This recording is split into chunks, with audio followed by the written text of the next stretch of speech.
What is the difference between active and passive commodity fund management? Imagine you're trying to catch a wave. Do you paddle hard and steer your board to stay ahead of the surf, or do you just ride the wave as it comes? That's a bit like choosing between active and passive management in commodity funds. When it comes to investing in commodities like oil, metals, or agricultural products, understanding these two approaches can help you decide which fits your goals best. Active commodity fund management means a manager is constantly making decisions about what to buy or sell. They analyze market trends, geopolitical events, weather patterns, and supply-demand shifts to try to beat the overall market or reach specific goals.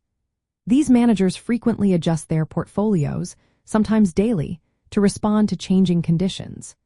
They might buy more gold if they see inflation rising or sell oil if they expect prices to fall.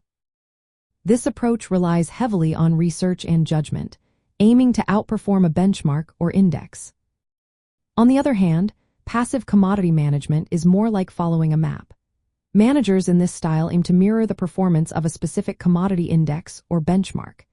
They buy the same commodities in the same proportions as the index and only trade when the index itself changes. Their goal isn't to beat the market but to match its returns. Because they don't need to make many decisions or trade often, passive funds usually have lower costs. The main difference lies in decision-making.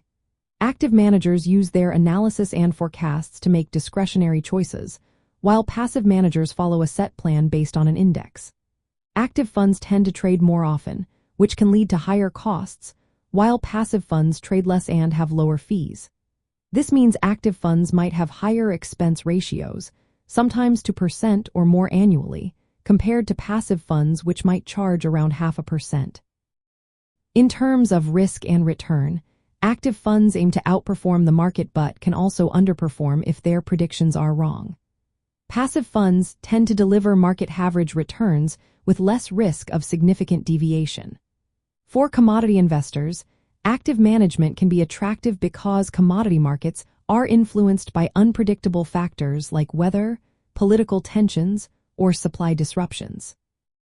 An active manager might spot opportunities or avoid risks that a simple index tracking approach could miss. When evaluating commodity funds, think about your risk tolerance and how much you're willing to pay in fees. If you believe in the skill of a manager and want the chance to beat the market, active funds could be a good fit. If you prefer a lower cost, straightforward approach that tracks the overall market, passive funds might suit you better. Ultimately, choosing between active and passive management depends on your investment goals, your confidence in market predictions, and how much you're willing to pay for potential outperformance. Both have their place, and understanding their differences helps you make smarter decisions when investing in commodities.